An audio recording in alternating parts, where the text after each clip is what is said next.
I used to believe that love, when given fully, always came back, not in the same form, not in equal measure, but enough to make the sleepless nights worth it. Enough to make the sacrifices feel like investments instead of losses. Enough to make a parent feel seen. I was wrong. But I didn't know that yet, not in the beginning, not when everything still felt like purpose instead of pain. Back then, my world was simple. Hard, yes, exhausting always, but simple. I had a son. And I had a promise. I remember the night I made that promise. It was raining so hard the roof sounded like it might cave in. Water leaked through the same corner it always had, dripping steadily into a bucket I'd placed beneath it years ago. I hadn't fixed it, not because I didn't care, but because every spare dollar had already been spoken for. Milk, rent, school supplies, shoes that fit growing feet. He was asleep in the next room, small enough to fit sideways on the mattress, one arm hanging off the edge like he trusted the world to catch it if he fell. I stood there watching him, soaked from the rain, my shirt clinging to my back, my hands cracked and aching from a double shift that never seemed to end. And I said it out loud. You won't live like this. That was the promise, not whispered, not hoped, declared. From that moment on, everything I did bent toward that single truth. I worked mornings loading trucks, afternoons fixing whatever I could get paid to fix, and nights doing paperwork for a small company that never learned my name. I learned to eat less so he could eat more. I learned to sleep in pieces, 2 hours here, 1 hour there, because rest became a luxury I couldn't afford. But I didn't mind. That's the thing people don't understand. I didn't feel like I was losing anything, because every sacrifice felt like progress. Every missed meal was a step forward. Every exhausted morning was proof I was doing it right. Love, back then, looked like giving until there was nothing left to give. And I gave everything. When he got his first pair of new shoes, he ran around the house like he'd just been handed the world. I remember laughing, really laughing, for the first time in months. He didn't notice that my own shoes had holes in the soles. He just saw what I wanted him to see, a parent who could provide, a parent who could deliver, a parent who was enough. And for a while he grew quickly, like children do when they're surrounded by effort instead of ease. He studied hard. I made sure of that, not by forcing him, but by showing him what it took. He saw me come home exhausted. He saw me leave before sunrise. He saw me keep going when most people would have stopped. And I thought he understood. I thought he saw the story behind the sacrifices. I thought he would carry that understanding with him. That was my first mistake. Because children don't always see what's given. They see what's missing. By the time he was in his teenage years, things had improved. Slowly, painfully, but steadily. The leaks in the roof were fixed. The fridge stayed full. His clothes were no longer hand-me-downs, and eventually he went further than I ever had. University, a word that once felt like something reserved for other people's children. I remember the day he got accepted. He handed me the letter with a grin so wide it erased every hardship we'd ever faced. I did it, he said. No, we did it. But I didn't say that, because I wanted him to feel like it was his victory. And maybe, deep down, I needed to believe it too, that all of it, every sacrifice, every sleepless night had led to this moment, that it had meant something. I paid what I could, took loans where I couldn't, sold things I didn't need, then things I probably did, but I never hesitated. Because this was the life I promised him, better, and better always comes at a cost. I just didn't realize I'd be the one paying for it long after the bill was due. He changed during those years. At first, it was subtle, new words, new habits, new ways of seeing the world. He started correcting me sometimes, not harshly, just casually. The way people do when they think they're helping. That's not how it works anymore. You don't really understand. Small things, easy to ignore, and I did. Because I was proud that he knew more, proud that he had grown beyond me. That was the goal, wasn't it? To raise someone who could go further, be better, live more. But somewhere along the way, more became different. Different slowly turned into distant. The calls became less frequent, the visits shorter, the conversations thinner. He always sounded busy, always had somewhere to be, something more important waiting.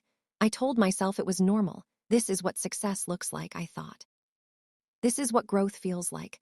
But there was a quiet shift underneath it all, a subtle change in tone that I couldn't quite name. Until I could, the first time he spoke to me like I didn't matter, I almost didn't notice. It was over something small. I had asked if he'd eaten, a simple question, a habit really.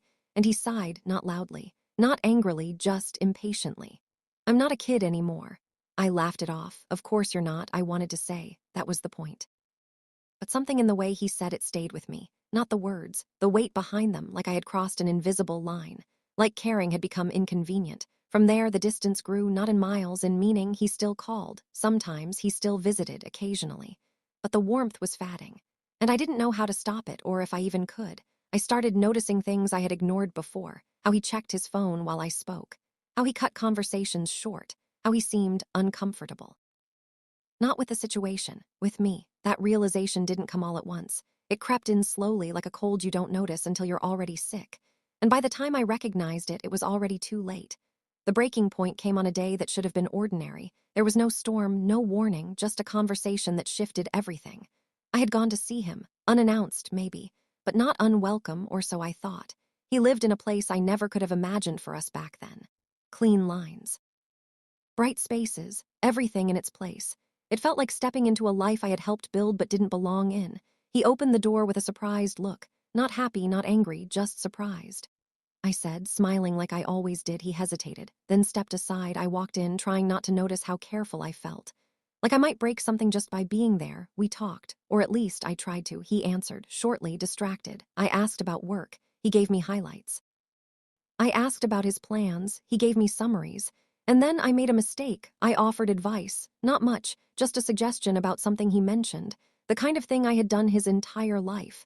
The kind of thing I thought I was still allowed to do. He froze just for a second, then he laughed, but it wasn't a kind laugh. You don't get it, he said. I blinked. Get what? This. My life, how things work now. I felt something shift in my chest. I was just trying to. I know what you were trying to do, he interrupted, and then it happened, the sentence that ended everything. I can't keep carrying you like this. You're becoming a burden. Silence, not the peaceful kind, the kind that presses down on you until you can't breathe. I didn't respond, not because I didn't have words, but because none of them fit anymore. Everything I had built, every memory, every sacrifice, every moment of love, collapsed into that single word, burden. I looked at him, really looked. And for the first time, I didn't see my son. I saw someone who had measured my worth and found it lacking. I don't remember leaving. I don't remember the drive home. I only remember the echo, burden over and over, like a verdict, like a truth I had somehow missed. That night, I didn't sleep. I sat in the same chair I had sat in for years, staring at the same walls that had once held so much meaning. And I started to think, not about him, about me, about everything I had given, everything I had sacrificed, everything I had believed. Had I made a mistake? Had I given too much, or worse? Had I taught him that my value came from what I could provide? Because if that was true, then maybe, in his eyes, I had already run out. That thought didn't break me. It changed me. For the first time in years, I stopped thinking like a parent and started thinking like a person. I began to look at things differently, the house, the accounts, the documents I hadn't reviewed in years, small details I had overlooked, not out of carelessness, but out of trust. And that's when I noticed something quiet, something important, something he hadn't. The power I thought I had given away was never fully gone, not legally, not completely. The realization didn't come with anger. It came with clarity, because for the first time I saw the truth I had spent a lifetime giving, but I had never stopped owning, and that changed everything. I didn't confront him, I didn't argue, I didn't call, I did something far more dangerous. I went quiet, because silence, I realized, is where understanding begins. And as I sat there, no longer replaying his words but studying them, I felt something unfamiliar take root, not pain, not regret, control. And for the first time since he called me a burden, I stopped feeling small. I started paying attention. Silence changes you, not the kind forced on you by others, the kind you choose, the kind where you stop explaining, stop defending, stop proving your worth to someone who already decided it had none. After that night, I didn't call him. I didn't argue. I didn't try to fix what he had broken. Instead, I listened to the quiet, to the space his absence left behind, to the truth I had spent years ignoring. Because once the word burden settled into something real, it began to reshape everything around it, memories, decisions, even love. At first, it hurt. Of course it did. You don't give someone your entire life and walk away unchanged. But pain has a strange way of sharpening things. It strips away illusion. And what's left behind is usually clarity. That's what I found in the days that followed. Not peace, not forgiveness, clarity. I started small. Drawers I hadn't opened in years. Folders filled with paperwork I once trusted enough not to question. Old agreements. Old signatures. Old decisions made in love but never revisited with logic. For years I had operated on assumption that what I gave was gone, that what I signed was final, that what I built had already been handed over. But assumptions are dangerous things, especially when they're built on trust alone. The first document I pulled out didn't look like much, just a property file. The house. One I had lived in for decades. The one I believed, without question, was no longer entirely mine. I remembered the day we discussed it. He had been ambitious, confident, talking about future planning and making things easier. I had nodded, agreed, signed where he pointed, because that's what I had always done, trusted him. But trust, I was beginning to understand, is not the same as understanding. I read the document again, slowly this time, carefully, line by line, and that's when I saw it, not a mistake. Not a loophole, a detail. When I had never paid attention to ownership retained, control conditional, final transfer incomplete, I sat back, not shocked, not even surprised, just still. Because the truth wasn't loud, it didn't shout, it revealed itself quietly. The way truth always does when you finally decide to look. I checked another document, then another, bank accounts. Joint names, yes, but primary authority still mine. Investment accounts accessible, but not transferable without consent. There it was again. A pattern, one I had never noticed before because I had never needed to, or so I thought. For years, I believed I had given everything away. But the reality was far more complicated. I had shared, I had supported, I had trusted. But I had never truly surrendered control. And suddenly, everything he had said, everything he believed, was built on something fragile, an illusion. That realization didn't make me angry. It made me careful. Because power doesn't come from what you have. It comes from what others think you don't. And my son thought I had nothing left. I didn't correct him. I didn't rush to prove him wrong. I did something far more effective. I let him keep believing it. Days passed, then weeks. He didn't call, not at first. And when he finally did, it wasn't to ask how I was. It was to ask about something else, always something else. Did you pay the property tax yet? I need access to that account. There's an issue. Have you signed the new document I sent? The words were polite, but the tone impatient, transactional, as if I had shifted from parent to responsibility, from person to problem. I answered calmly, gave nothing away, agreed where it didn't matter, delayed where it did. Because for the first time in years, I wasn't reacting. I was observing. And what I saw confirmed everything I had begun to suspect. He wasn't just distant. He was dependent. On things he thought he controlled. On systems he believed were already his.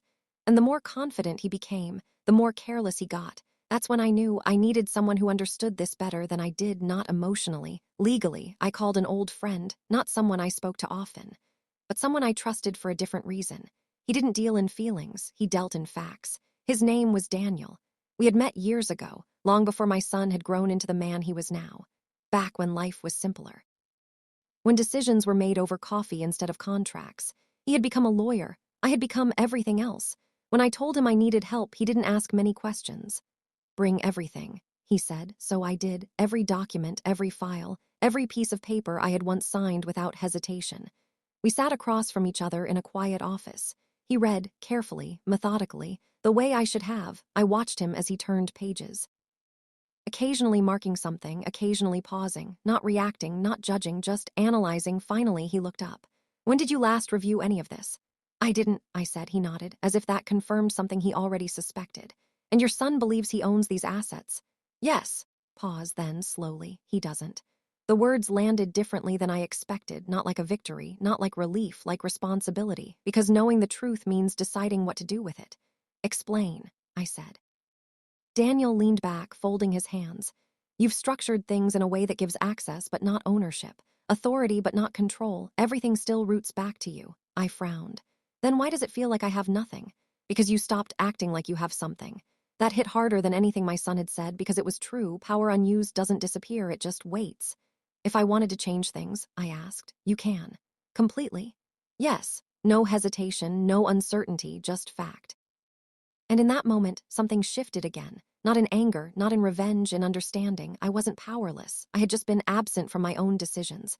We spent hours going through everything. What could be changed? What needed to be secured? What had already been misunderstood? Each answer peeled back another layer of illusion, until what remained was simple, clear, mine. When I left that office, I didn't feel triumphant. I felt steady. Because for the first time, I wasn't guessing. I knew. The next few days were quiet, intentionally. I didn't confront him, didn't bring up what I had learned. Instead, I began to move slowly, deliberately. Accounts were adjusted. Access permissions reviewed, documents updated, not aggressively, not dramatically, just correctly, each step small enough to go unnoticed, but significant enough to matter. And all the while he continued as if nothing had changed. Because in his mind, nothing had. That's the danger of arrogance. It blinds you, not just to others, but to reality. The tension didn't explode, it built, gradually through small interactions, short calls, requests that became demands. Why hasn't this been processed yet? I told you to handle that already. You need to start taking this more seriously. I listened, answered, adjusted, but I didn't argue because arguments reveal intention. And I wasn't ready for that yet. I was still preparing. Then came the moment I knew was inevitable. He showed up, unannounced, just like I once had. Only his expression wasn't surprised, it was frustrated.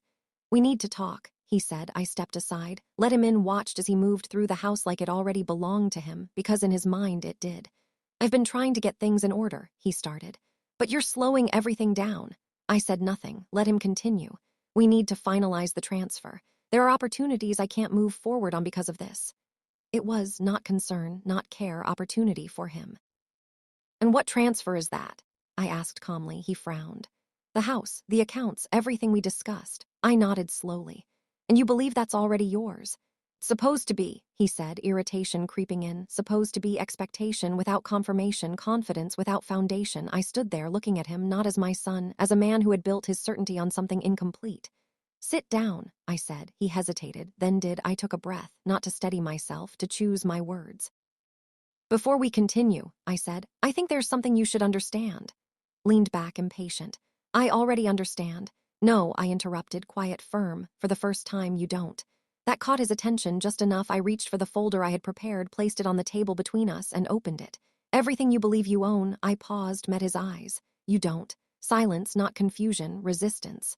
"That's not true," he said immediately. I slid the documents toward him. "It is."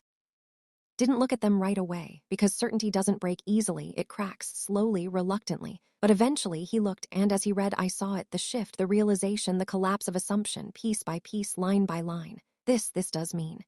"It means exactly what it says," I replied, his voice tightened. "You signed this." I did. So then, I didn't give up control. That was the moment, the reversal, not loud, not dramatic, but undeniable. Everything he thought he had was never fully his. And for the first time since he called me a burden, he didn't look at me with dismissal, he looked at me with uncertainty. "What are you saying?" he asked. I closed the folder, calm, clear. "I'm saying you misunderstood the situation." Now I held his gaze, now I'm correcting it. The room felt different, not tense, balanced, because power had shifted, not through force, through truth. He stood up, packing. "This changes things," he muttered. I said, "It does." "For you too." I nodded. "It does." That was the difference. I wasn't afraid of the change because I understood it. He didn't. "What do you want?" he asked finally. There it was, not accusation, not control, a question. I thought about it, not quickly, not emotionally, carefully. "I want clarity," I said. "Respect." Word hung there, uncomfortable, necessary. He didn't respond because respect can't be negotiated, only recognized. And for the first time he had to consider it. I didn't push further, didn't demand, didn't threaten. I simply stood there, certain, because I no longer needed him to see my value. I had already reclaimed it. What he did with that was his decision. As he left, the house felt different, not emptier, stronger, because for the first time in years, it truly belonged to me again. And so did everything else. I didn't celebrate, didn't feel victorious, because this wasn't about winning. It was about understanding, about boundaries, about the difference between love and surrender. In the days that followed, things changed, not all at once, but noticeably. His tone, his approach, his assumptions, careful now, measured, because certainty had been replaced with doubt. And doubt forces people to think. We spoke again, eventually, not as before, not as equals yet, but closer. Because something had been restored, not the past, not the relationship as it was, but something more honest, more real. And as I sat alone one evening, looking around the same room that had once held so much pain, I realized something. I hadn't lost everything. I had lost an illusion. And in its place, I found something far more valuable, myself. Because love should never cost you your dignity. And strength sometimes begins the moment you stop giving everything away.